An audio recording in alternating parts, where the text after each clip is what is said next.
Ok?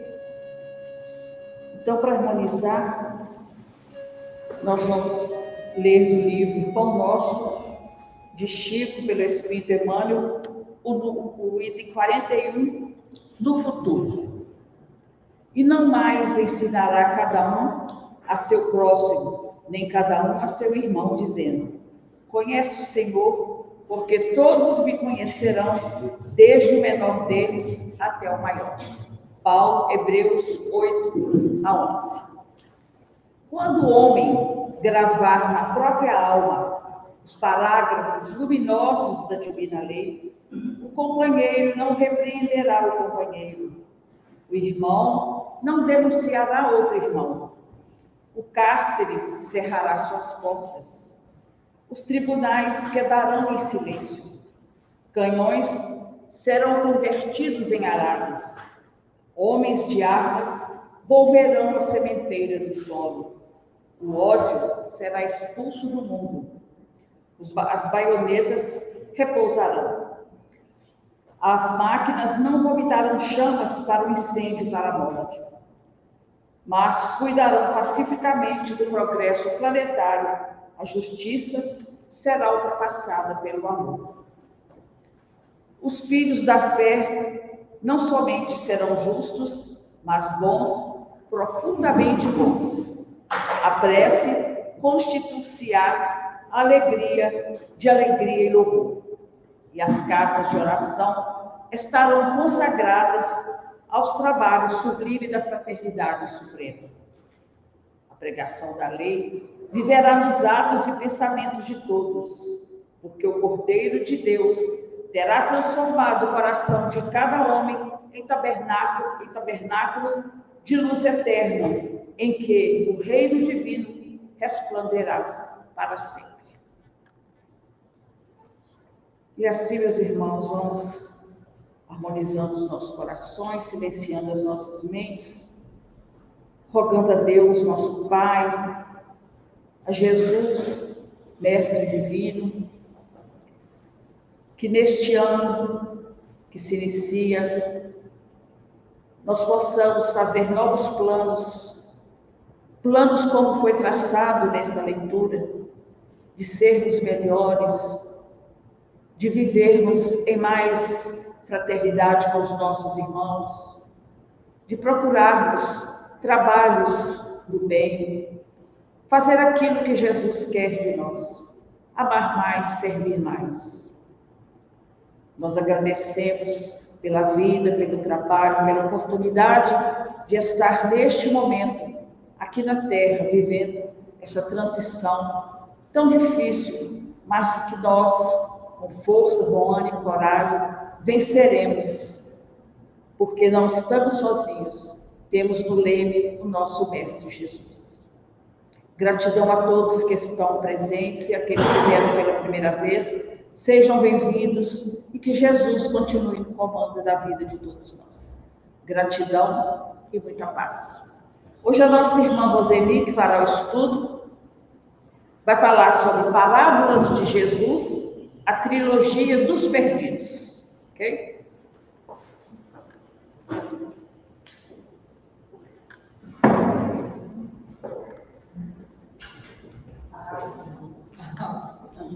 Boa noite, meus irmãos.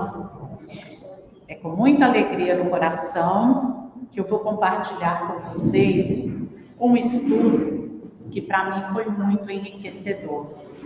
Eu sempre digo que quando nós vamos estudar os evangelhos de Jesus, a primeira coisa que nós devemos fazer é entender, é compreender a vida naquela época. Como era a vida naquela época, porque a gente sabe que os costumes, com o passar do tempo, vão se alterando, vão mudando, né?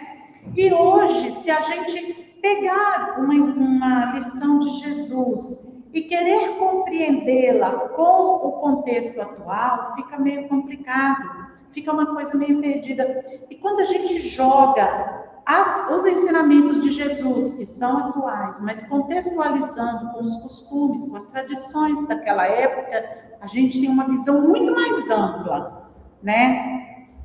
Nós vamos estudar aqui parábolas de Jesus, a trilogia dos perdidos. Por que é uma trilogia? Porque são 3 parábolas que Jesus conta em sequência.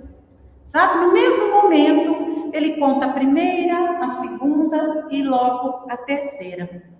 Mas para nós podermos compreender bem a metodologia de Jesus, né? A didática, por que Jesus usava essa didática de falar por parábolas, de ser, né, tão, às vezes até meio primário na comunicação com a gente? Nós precisamos disso aqui, ó. Nós precisamos de nos reportar à escala espírita, que mostra para a gente como que é a evolução dos espíritos. Porque aí, quando a gente compreende um pouco isso aqui, aí a gente consegue entender a forma de Jesus se expressar, as dificuldades das pessoas em compreender, em absorver o ensinamento dele. Os espíritos, eles vão evoluindo conforme as encarnações, né? Nós sabemos que todos são criados simples e ignorantes. E por isso, Kardec elaborou essa escala de evolução espiritual para a gente entender. A escala, ela é dividida em 3 ordens, mas cada ordem possui subdivisões. Então, nós vamos começar lá embaixo, na 3ª ordem, que é a escala dos espíritos imperfeitos. Espíritos imperfeitos. O que são os espíritos imperfeitos?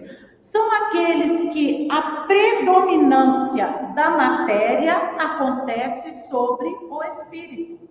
Eles são muito mais tomados pelas sensações materiais do que pela evolução espiritual.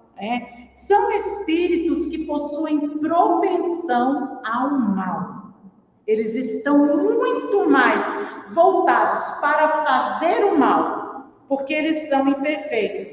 São espíritos que possuem ignorância, orgulho, egoísmo e todas as más paixões que são consequências da imperfeição deles. Tem que tirar o óculos, porque óculos multifocal, você abaixa, levanta, você não consegue encaixar o grau certo, é melhor sem ele.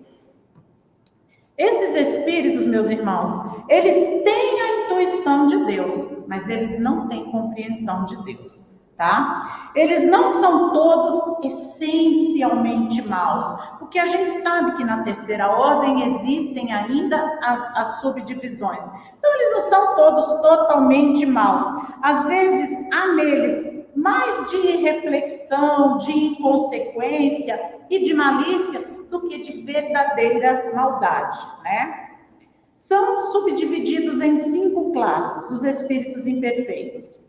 E quais são essas classes? Espíritos impuros, que são inclinados ao mal, são voltados ao mal. Espíritos levianos, que são os espíritos ignorantes, inconsequentes e zombeteiros, aqueles que gostam muitas vezes de se manifestar para enganar as pessoas. Espíritos pseudo-sábios.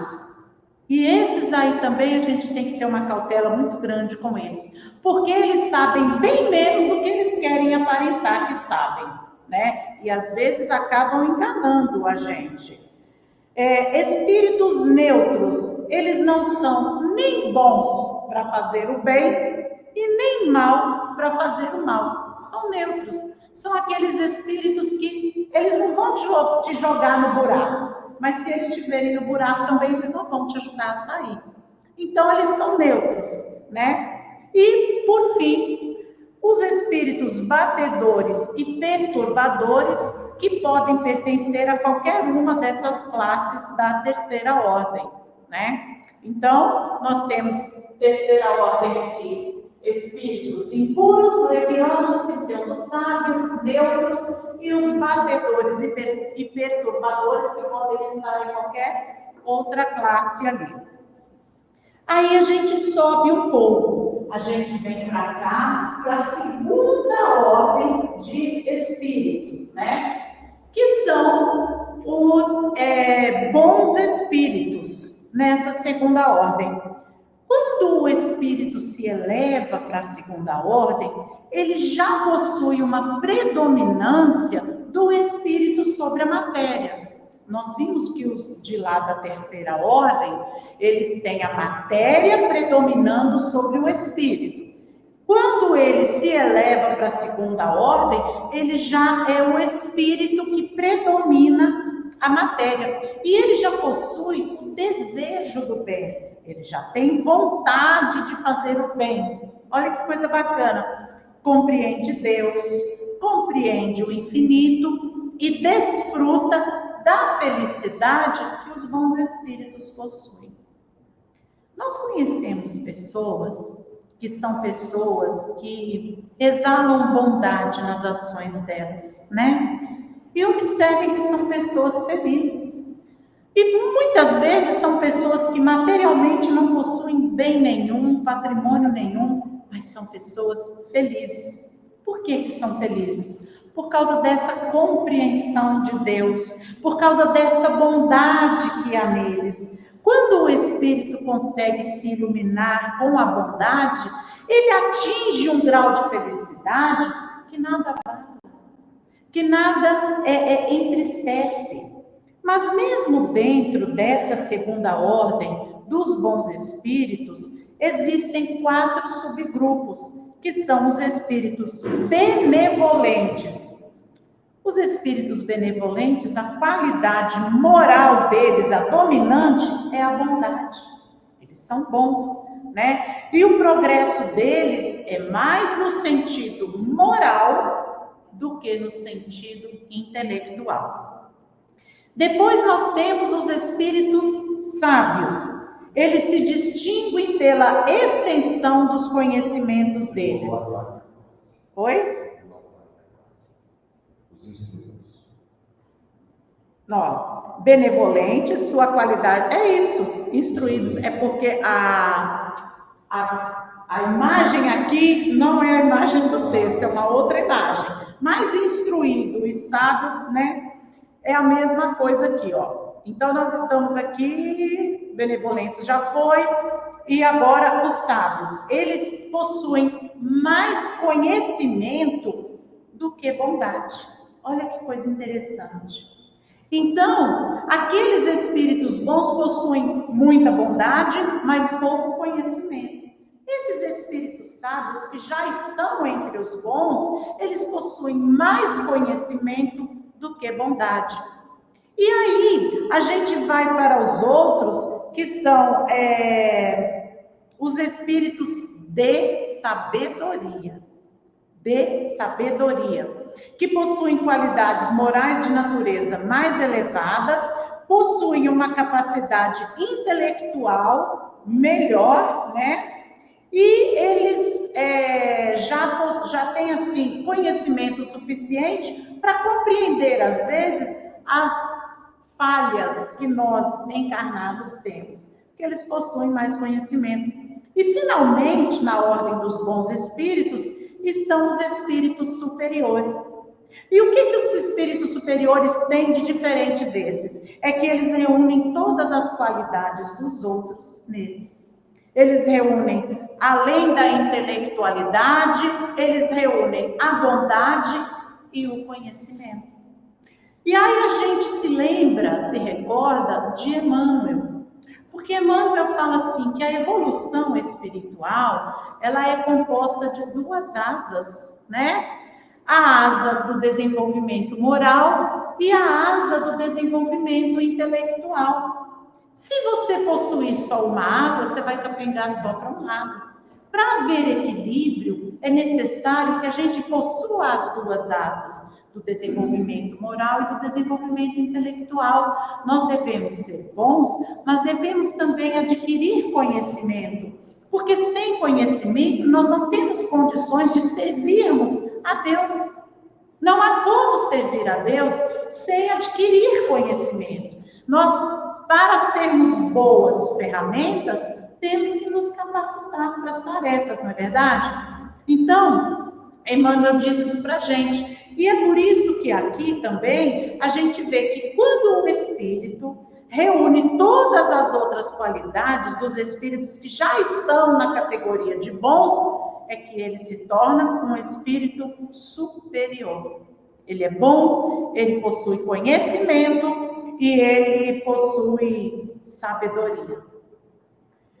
E aí nós vamos lá para a primeira ordem, espíritos puros. E nessa ordem, né, meus irmãos, não há divisão. Evoluiu para puro. Os espíritos puros, eles de forma alguma não sofrem influência da matéria. Eles possuem uma superioridade intelectual e moral absoluta em relação aos espíritos das ordens abaixo ali. Eles já percorreram todos os graus da escala e já se despojaram de todas as impurezas da matéria. Então, um espírito puro, que são esses espíritos que alcançam um grau crístico, né, como o nosso Cristo Jesus, eles passaram por todas essas etapas aqui. Eles foram construindo neles conhecimento, foram construindo neles bondade. Eles passam por todo esse processo e quando eles chegam lá em cima, eles não têm a possibilidade de errar. Eles não têm a possibilidade de falhar. Eles possuem um conhecimento que nós ainda estamos muito longe de adquirir. Olha que a gente se esforça, né? O espírita se esforça muito para adquirir conhecimento. Jesus, esse espírito puro já, de grau crístico, há 2000 anos, quando esteve aqui entre nós, já era um espírito puro. Já era um espírito da mais alta elevação que nós conhecemos. Né? Jesus havia coordenado a construção, a criação do nosso planeta Terra, desde que o orbe terrestre se despregou lá da nebulosa solar. O que é a nebulosa solar? É aquele conjunto de gases e nuvens que deu formação para o nosso sistema solar. Desde que o orbe que formou a Terra se despregou da nebulosa solar, que ele está sob a amorosa e competente tutela de Jesus. Esse é o nosso Cristo, cheio de conhecimento, mas não só de conhecimento, de bondade, de amor, de capacidade de entender as nossas dificuldades.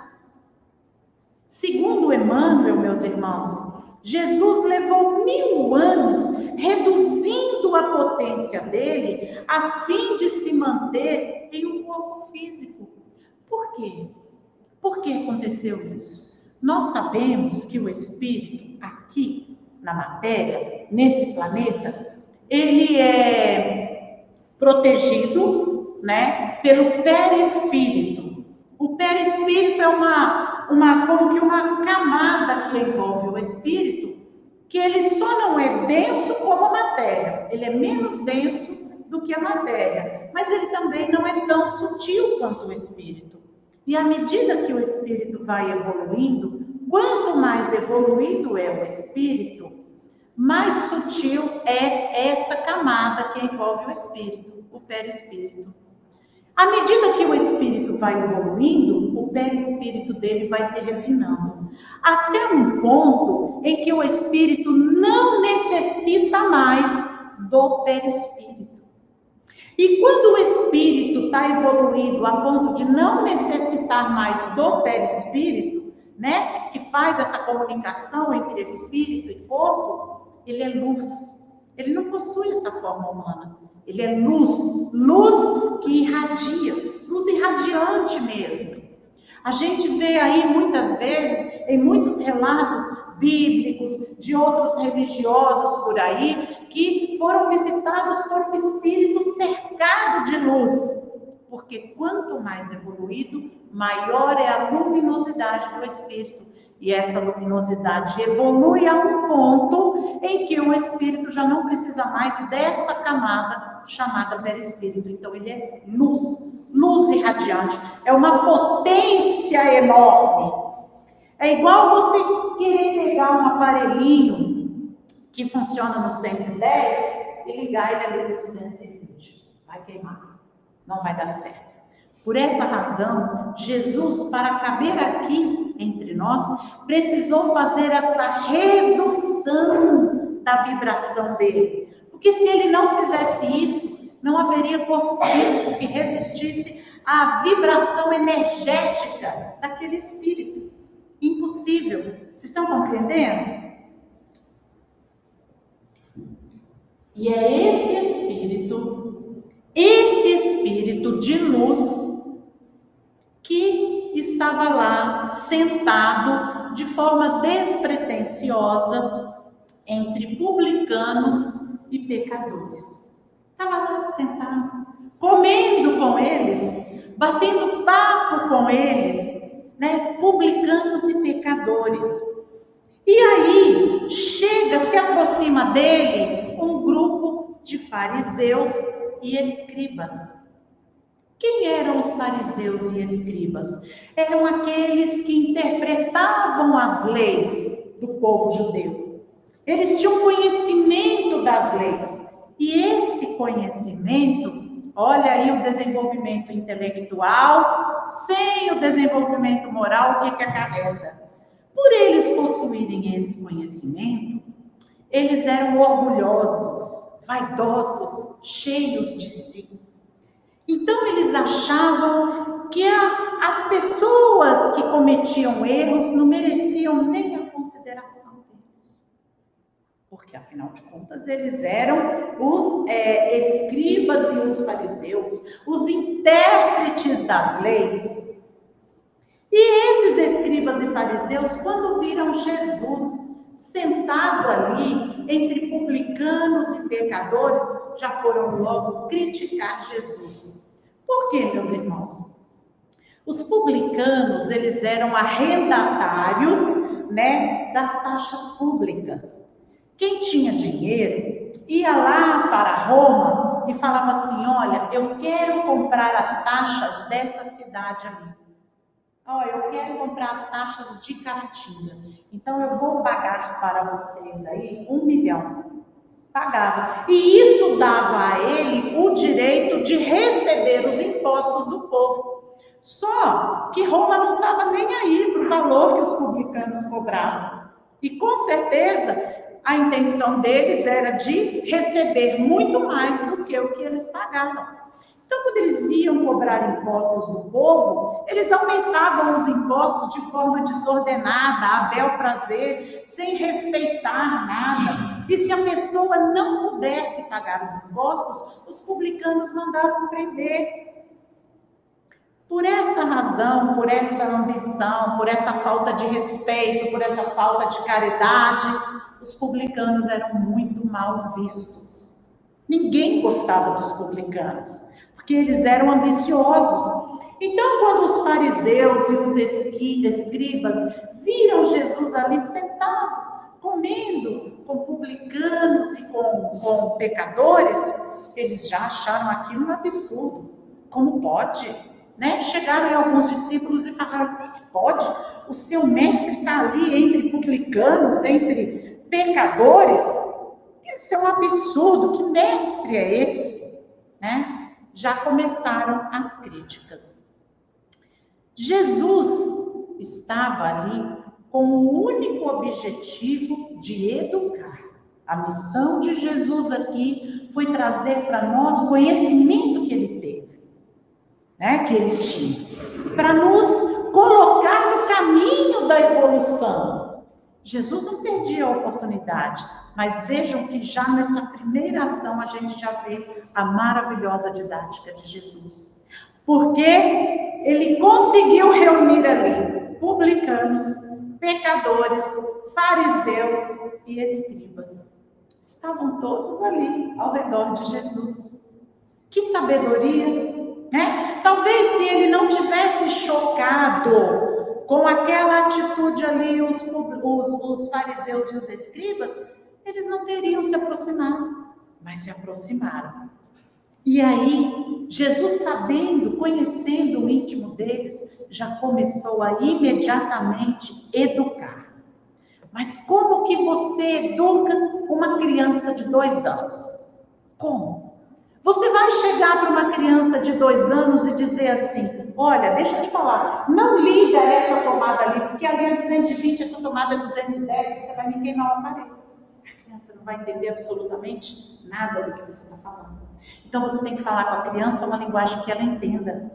E foi o que Jesus fez. Utilizou-se da linguagem que eles compreendiam. E Jesus disse assim, qual homem dentre vós, a primeira parábola, possuindo 100 ovelhas e perdendo uma delas, não deixa as 99 no deserto e sai em busca da perdida até encontrá-la? Encontrando-a, alegre, a coloca sobre seus ombros e, após dirigir-se para sua casa, convoca os amigos e os vizinhos, dizendo-lhes, alegrai-vos comigo, porque encontrei a ovelha perdida. Eu vos digo que desse modo haverá mais alegria no céu por um pecador que se arrepende do que por 99 justos que não têm necessidade de arrependimento. Aí Jesus já começou a arar a terra com essa história. Por quê? Os valores deles eram isso. Eram as ovelhas. Jesus estava falando uma linguagem que eles entendiam. E se utilizando dessa linguagem para levar a mensagem dele. Mas ele não parou por aí. Ele deixou ali que eles começassem a prestar atenção. Porque para que aquele povo prestasse atenção, era necessário falar sobre os valores deles. E os valores deles eram ovelhas. Mas aí Jesus continua. Depois que ele deu um tempinho para que eles refletissem sobre a ovelha perdida, Jesus disse assim, ou qual mulher que tendo 10 dracmas, a dracma era uma moeda, né, que eles se utilizavam ali, qual mulher que tendo 10 dracmas, se perder uma dracma, não acende uma candeia, varre a casa e procura diligentemente até que a encontre? E ao encontrá-la, convoca as amigas e vizinhas, conhece o coração feminino, né? Ao encontrá-la, convoca as amigas e vizinhas, dizendo, alegrai-vos comigo, porque encontrei a dracma perdida. Eu vos digo, desse modo, há mais alegria diante dos anjos de Deus por um pecador que se arrepende. Aí Jesus jogou a semente. Porque, mais uma vez, Jesus falou para eles dos valores que eles compreendiam. Então, Jesus conseguiu ali prender a atenção de publicano, pecador, fariseu, escriba. Olha que mestre, que jogada de mestre, que didática que Jesus possuía. Ele conseguiu prender a atenção de pessoas tão diferentes ali. Jesus estava preparando o caminho para a maior lição que ele daria. E aí ele veio com a terceira parábola. Certo homem tinha 2 filhos. O mais novo disse ao pai, dá-me a porção que me cabe da propriedade. Ele repartiu os recursos entre eles. Reunindo todas as coisas, o filho mais novo partiu para uma região distante e lá dissipou toda a sua propriedade, vivendo dissolutamente. Depois de gastar todas as coisas, houve naquela região uma fome severa. E ele começou a passar necessidade. E partindo, associou-se a um cidadão daquela região, que o enviou aos seus campos para apacentar porcos. Ele desejava saciar-se com as alfarrobas que os porcos comiam. As alfarrobas eram uma leguminosa que lembra uma vagem, só que maior, né? E esse jovem desejava saciar a sua fome com as alfarrobas que os porcos comiam, mas ninguém lhe dava. Caindo em si, ele disse assim: quantos assalariados meu pai tem abundância de pães, e eu aqui perecendo de fome. Levantando-se, dirigiu-se ao seu pai. Estando ele ainda longe, seu pai o viu, compadeceu-se, correu, lançou-se sobre o pescoço dele e o beijou repetidamente. Disse-lhe o filho: pai, pequei contra o céu e diante de ti. Não sou mais digno de ser chamado teu filho. Disse o pai para os seus servos: trazei para fora a principal estola e vesti-lo. Dai um anel para sua mão e sandálias para seus pés. Trazei um novilho cevado, sacrificai-o, e nos deleitemos comendo-o, porque este meu filho estava morto e reviveu, estava perdido e foi encontrado. E começaram a deleitar-se. O filho mais velho, que estava no campo, chegou e se aproximou da casa, ouviu música, danças. Convocando um dos servos, ele se informou sobre o que seria aquilo. E o servo disse: o teu irmão chegou, e o teu pai sacrificou o novilho cevado, porque o recuperou saudável. Ele ficou irado e não queria entrar. O seu pai, porém, saindo, o exortava. Em resposta ao seu pai, disse: eis que te sirvo há tantos anos. Jamais negligenciei um mandamento teu, e nunca me deste um cabrito para deleitar-me com meus amigos. Quando chegou este teu filho, que devorou os teus recursos com prostitutas, sacrificaste para ele um novilho cevado. Ele, porém, lhe disse: filho, tu estás sempre comigo. Todas as coisas minhas são tuas. Era necessário, porém, nos deleitarmos e alegrarmos, porque este seu irmão estava morto e reviveu, estava perdido e foi encontrado. Com esta terceira parábola, meus irmãos, Jesus elevou o ensinamento moral, passou de valores materiais para amor paternal. Ele conseguiu prender a atenção daquelas pessoas. E ele fez com que aquelas pessoas refletissem sobre o que há de comum entre perdas, entre perder. Porque um perdeu uma ovelha, mas ele tinha mais 99 e foi atrás de uma. A mulher perdeu uma moeda, mas ela tinha mais 9, ela foi atrás de uma. E ambos celebraram quando reencontraram aquele que estava perdido. E aí vem esse pai. E agora que nós vamos entrar naquela parte que eu disse para vocês, quais eram os costumes daquela época? Porque Jesus, com toda a sua sabedoria, era muito mais profundo do que o que a gente imagina lendo. Naquela época, as famílias viviam em agrupamentos, né? Clãs. Viviam em clãs. E as pessoas, as famílias que viviam ali no mesmo clã, elas compartilhavam tudo que possuíam. Então, eles possuíam ferramentas, então aquelas ferramentas eram utilizadas por todos os membros do clã, né? O pai daquela família, ele não dividia os bens, principalmente em vida. De forma alguma, eles faziam divisão de bens. Por quê? Porque toda a família se utilizava de tudo, aquele grupo todo ali se utilizava de tudo. Então, meus irmãos, mesmo depois que o pai morria, era habitual não fazer divisão de bens. Para quê? Para se manter a unidade do grupo, do clã. Vamos permanecer todos aqui, utilizando aquilo que nós sempre utilizamos. Quando o filho exigiu do pai o direito de posse da herança dele, e o direito de dispor daquela herança, ele estava deixando muito claro que estava rompendo com o pai, com o irmão, com o clã, porque ninguém mais usaria o que pertencia a ele. Então vejam que é muito mais do que simplesmente pedir a herança e sair. Ele estava rompendo com o clã. E o fato dele romper com o clã, com o pai, com o irmão e com todo o agrupamento familiar, expunha o pai a uma grande humilhação.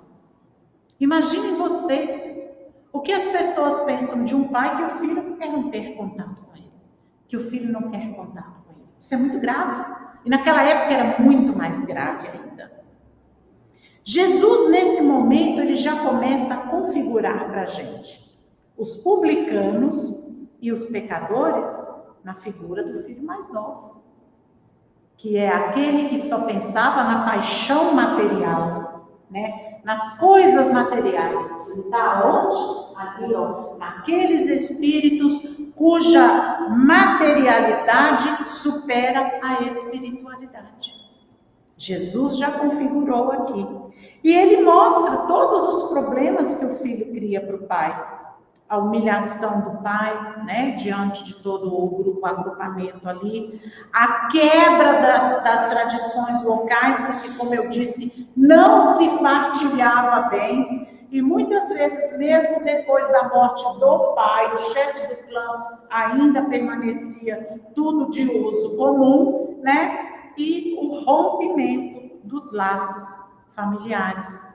Mas o amor daquele pai se manteve acima dos costumes, acima das tradições, né, das regras sociais.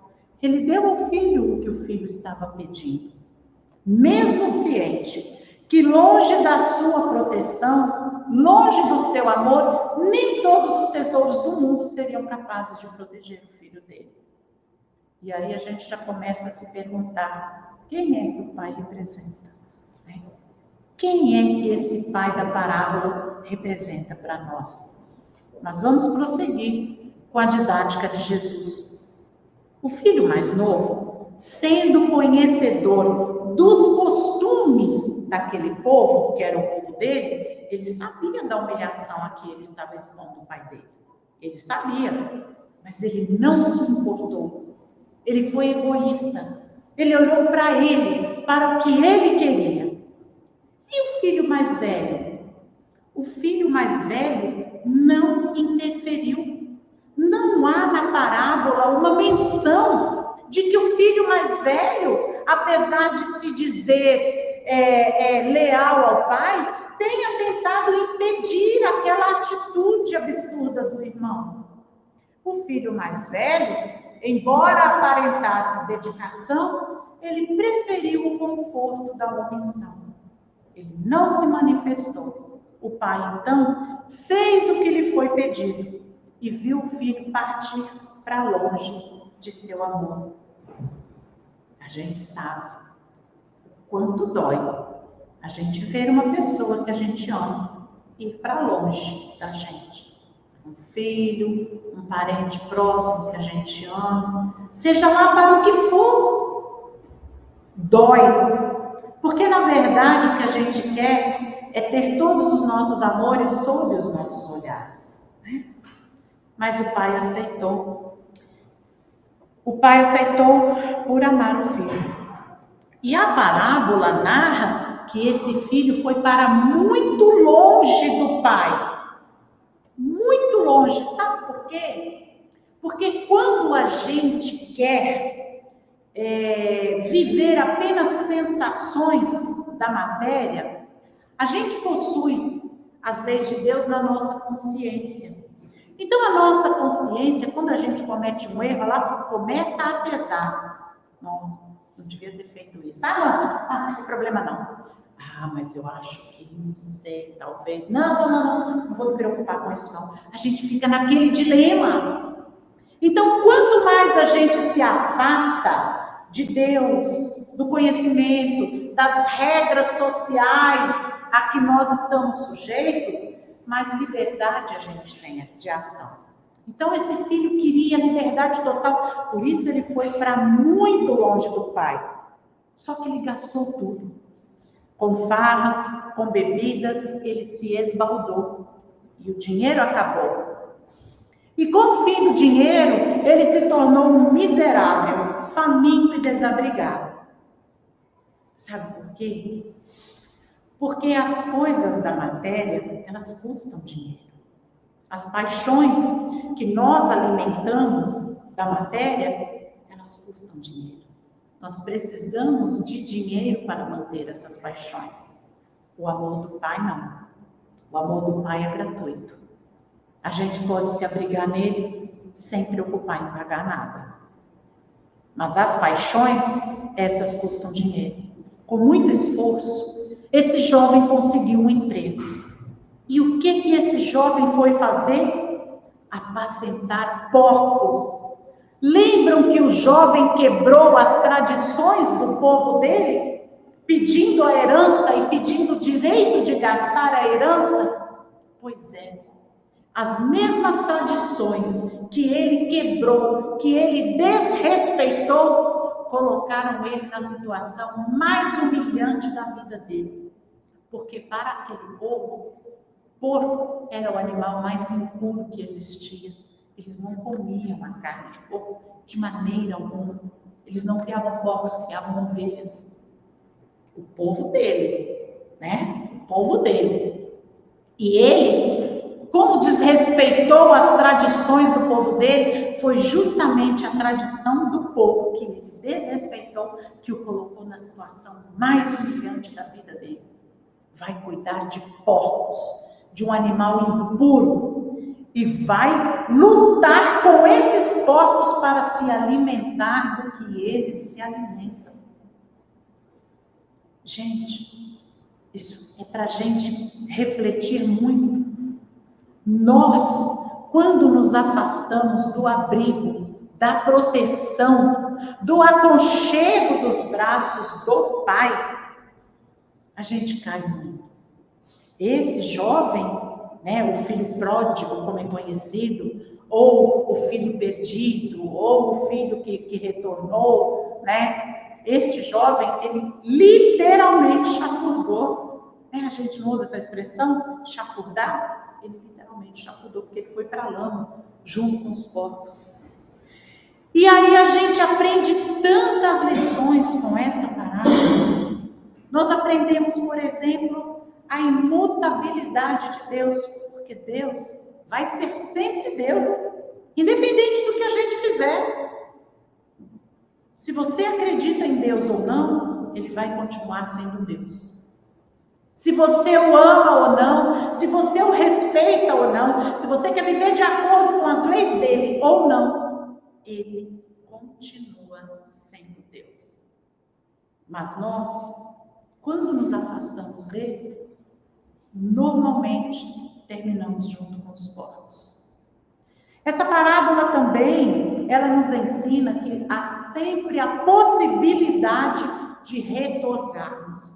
Por mais distante que a gente vá, por mais profundo que a gente desça, sempre há a possibilidade de retornarmos. Porque esse é o projeto de Deus, é o nosso retorno, é a nossa evolução.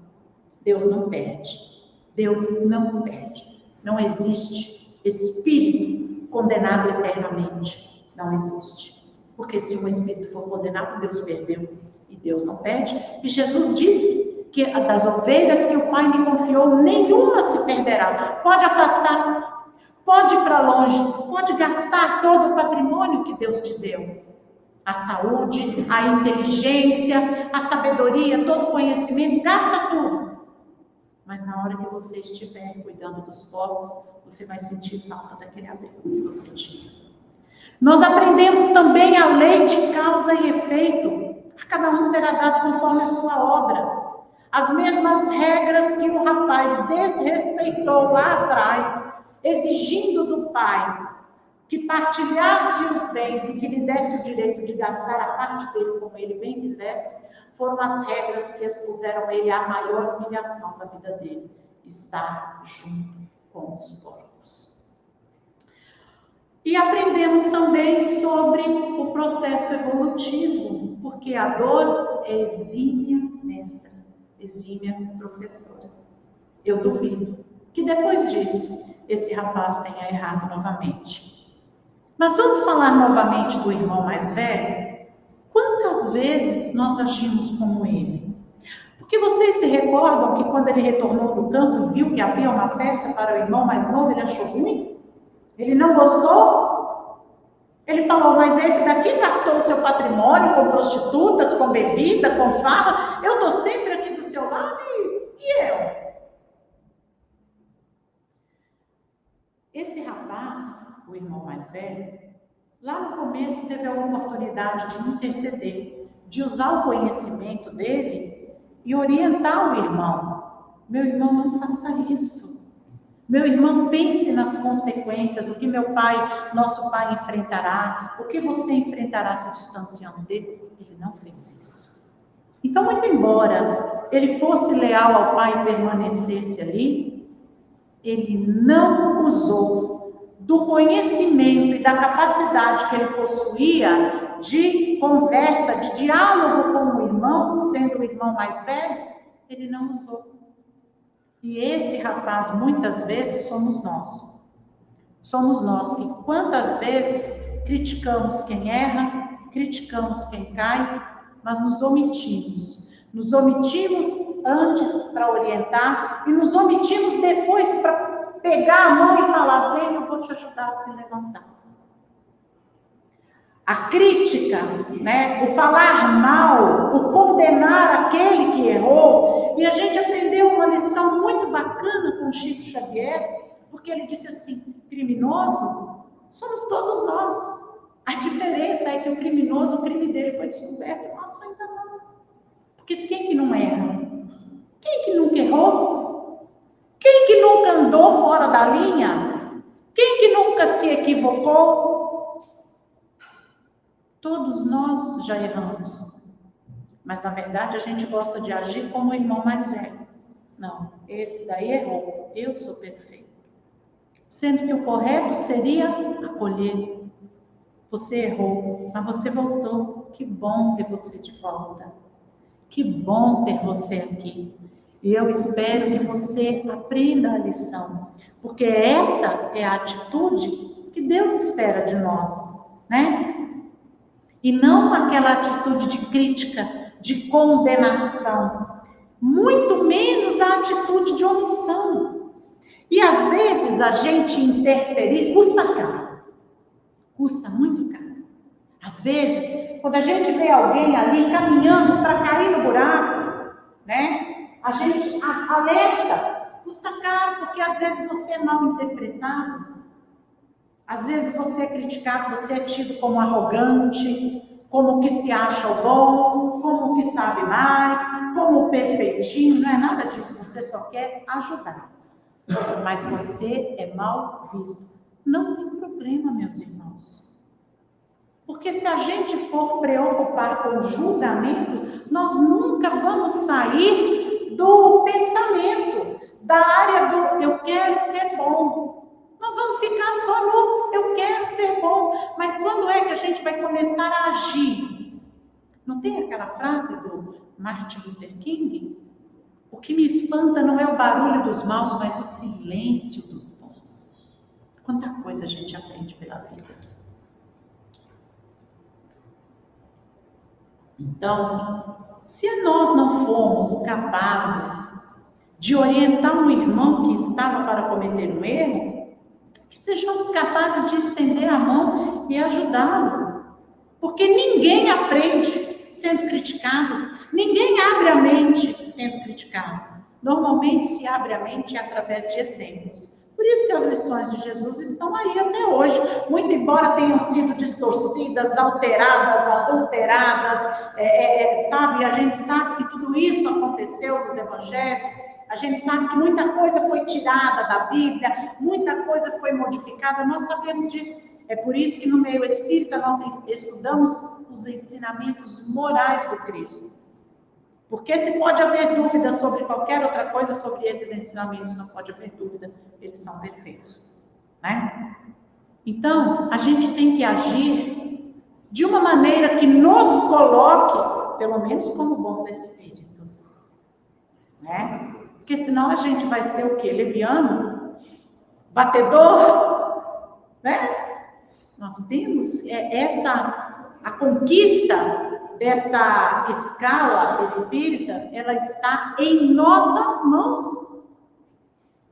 Ninguém vai fazer você evoluir. Ninguém. É você. Você e suas atitudes. Você e suas boas palavras. Você e seus bons pensamentos. Porque sim, o pensamento cria.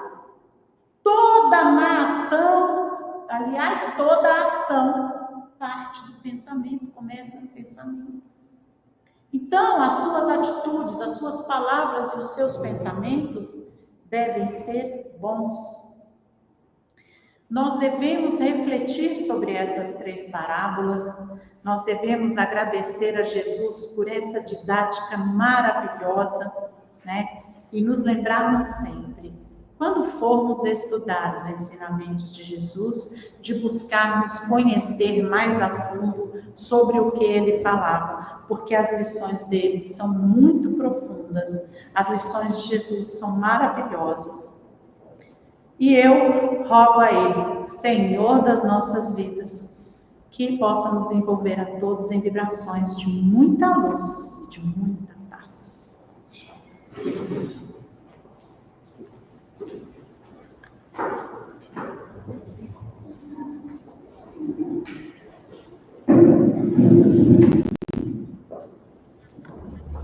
Nós vamos agradecer a nossa companheira, porque é sempre muito bom ouvir falar de Jesus, do que ele deixou para nós. E o Evangelho tem muita coisa que abre as nossas mentes, o nosso caminhar, porque se seguirmos, nós vamos caminhar em busca da nossa evolução. Vamos fechar os olhos, agradecer a Deus, a Jesus, por mais essa oportunidade de aqui estarmos, aprendendo. E vamos pedir para colocarmos em prática os ensinamentos do Cristo. Jesus amigo, que a tua luz se faça envolvendo a todos nós aqui presentes, encarnados e os nossos irmãos desencarnados, que assim como nós aqui comparecem para também aprender. Agradecemos pela semana que está chegando ao fim e pedimos paz, proteção para a semana que vai começar. Que possamos, Senhor, no decorrer dos nossos dias, lembrarmos sempre de que Jesus não nos abandona, que Ele está sempre envolvendo-nos e enviando seus mensageiros para nos orientar, nos incluir. Que Deus, na sua infinita misericórdia, continue nos amparando.